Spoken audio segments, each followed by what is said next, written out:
النبی تر حمد و ثنا اللہ وحدہ لا شریک کی ذات بابرکات کے لیے، اور تمام تر درود و سلام حضرت محمد مصطفیٰ احمد مجتبیٰ صلی اللہ علیہ وآلہ وسلم کی ذات بابرکات کے لیے۔ جیسا کہ آپ جانتے ہیں ربیع الاول شریف ہم سے رخصت ہو چکا ہے، اور آج شام کو نیا چاند جسے ربیع الثانی کہا جاتا ہے وہ یقیناً طلوع ہو چکا ہے۔ جس طرح ربیع الاول شریف یہ میلاد پاک کا مہینہ ہے، یہ ربیع الثانی حضور غوث پاک کی بڑی 11ویں کا مہینہ ہے۔ تو میلاد پاک کی برکتوں سے ہم وقت شاد و آباد ہوتے رہتے ہیں۔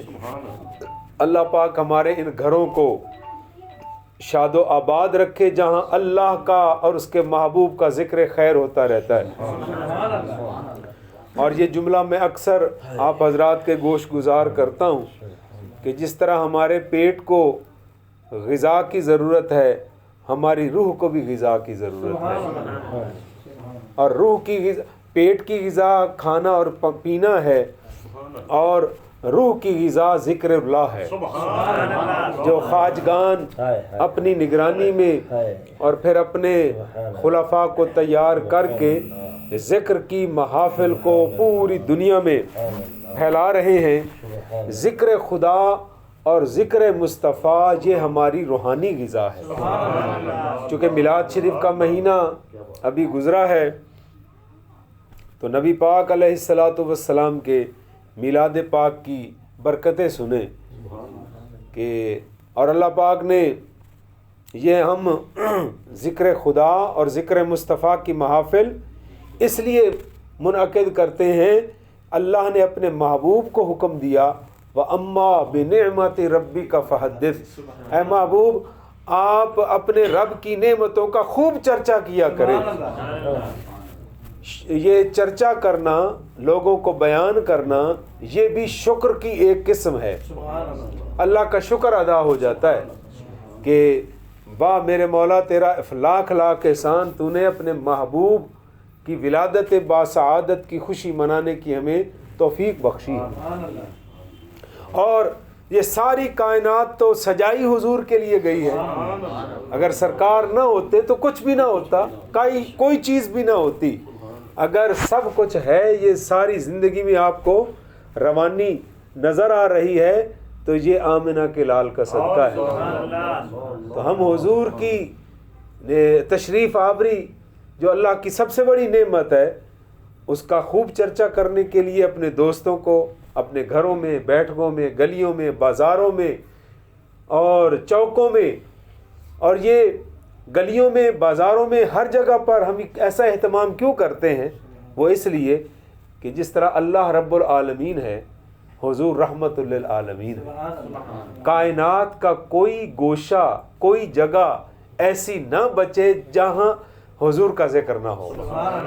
اللہ اور اس کے محبوب کے ذکر کی برکتیں ہر جگہ پر جانی چاہیے، اس لیے ہم اپنی اپنی بیٹھکوں میں، چوکوں میں، جگہ جگہ پر، تاکہ زمین کا کوئی گوشہ ذکر خدا اور ذکر مصطفیٰ سے محروم نہ رہ جائے۔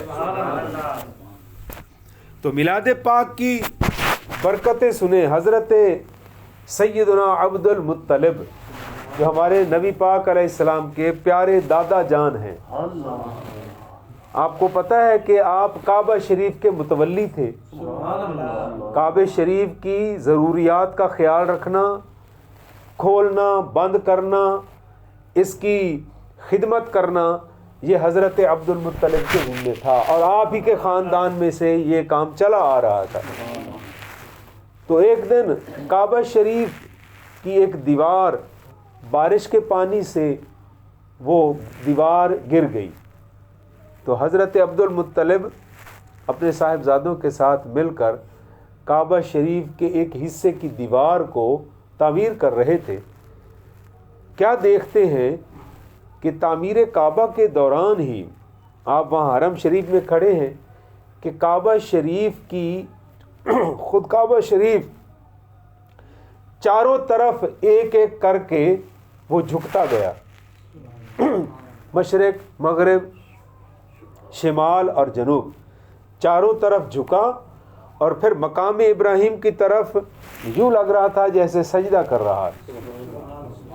تو حضرت عبد المطلب حیران ہو گئے اور تھوڑی دیر کے بعد کیا دیکھتے ہیں کہ کعبہ شریف اپنی دیواروں پر پھر صحیح کھڑا ہو گیا خود بخود ہی. بڑے حیران ہوئے کہ کوئی انوکھا واقعہ ہوا ہے کہ یہ کعبہ شریف منہدم نہیں ہوا, شہید نہیں ہوا اور جھکتا بھی گیا ہے اور اب دوبارہ بھی کھڑا ہو گیا ہے. تو اتنے میں آپ کو اطلاع ملی, حضور آپ کو مبارک ہو, آپ کے مرحوم بیٹے حضرت سیدنا عبداللہ کے گھر اللہ نے بیٹا عطا فرمایا.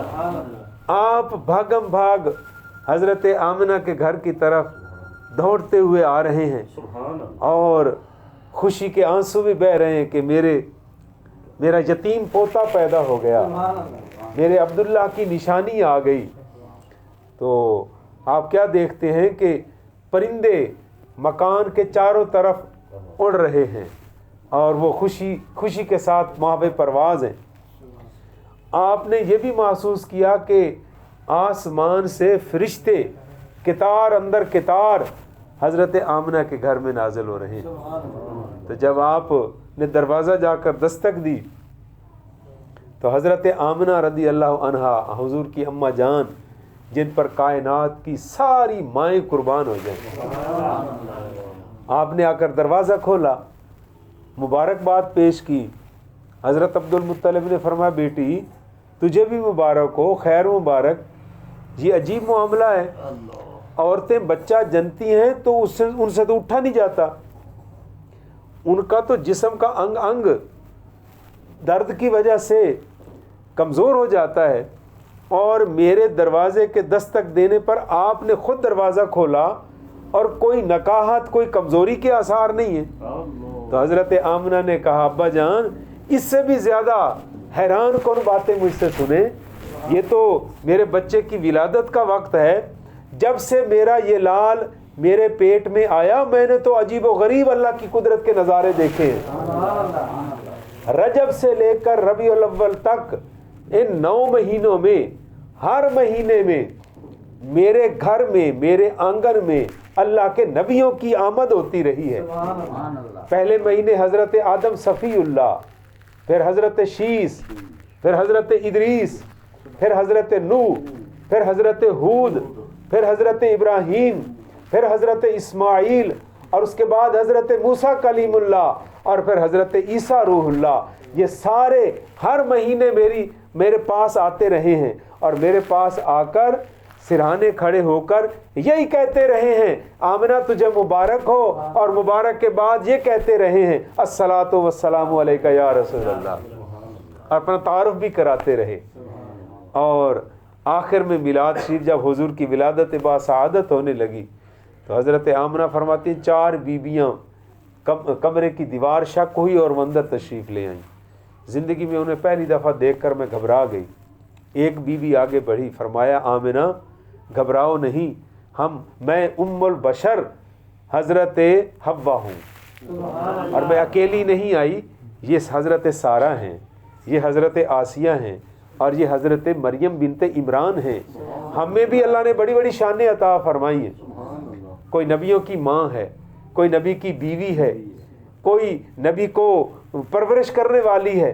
اللہ نے ہمیں بھی بڑی شانیں دی ہیں, پر ہم سے تو بڑھ گئی ہے. کیوں کہ ہم ہیں نبیوں کی مائیں اور تو ہے نبیوں کے سردار کی ماں. تجھے مبارکباد, اور ہم تیری دائیاں بن کر آئی ہیں. تو آپ کو مبارکباد دی انہوں نے. اور جب ولادت کا وقت قریب آیا آپ کو ایک پیالہ پیش کیا گیا جس میں مشروب دودھ سے سفید, شہد سے زیادہ میٹھا. حکم ہوا اسے پی لیں. جیسے ہی آپ نے اس کو پی کر فارغ ہوئی تو کیا دیکھتی ہیں کہ سرکار دو جہاں حضور آپ گود میں تشریف لے آئے. کوئی درد ذیل نہیں ہوا جس طرح عورتوں کو ہوتا ہے, اور کوئی تکلیف نہیں ہوئی, کوئی مشقت نہیں ہوئی. بلکہ ایک اور حیران کن بات, ہم بھی پیدا ہوئے, ہماری مائیں جانتی ہیں, ہماری دائیاں جانتی ہیں, ہم ننگے پیدا ہوئے تھے ایسے. لیکن نبی پاک علیہ الصلوۃ والسلام جب دنیا میں جلوہ گر ہوئے تو آپ جنت کے ریشمی لباس میں تشریف لے آئے. کیوں؟ کہ حضور ساری کائنات کو ڈھانپنے والے ہیں، عیبوں پر پردہ ڈالنے والے ہیں اور اللہ سے بخشوانے والے ہیں اپنی امت کو. ہم بھی یہ آس لے کر محفل ذکر پاک میں اور محفل میلاد پاک میں آتے ہیں کہ یا اللہ ہمارے کام تو اس قابل نہیں ہے، اپنے محبوب کا صدقہ اور پیران عظام کا صدقہ ہمارے عیبوں پر پردہ ڈال کر ہمیں پاک صاف فرما دے. وما علینا الا البلاغ المبین.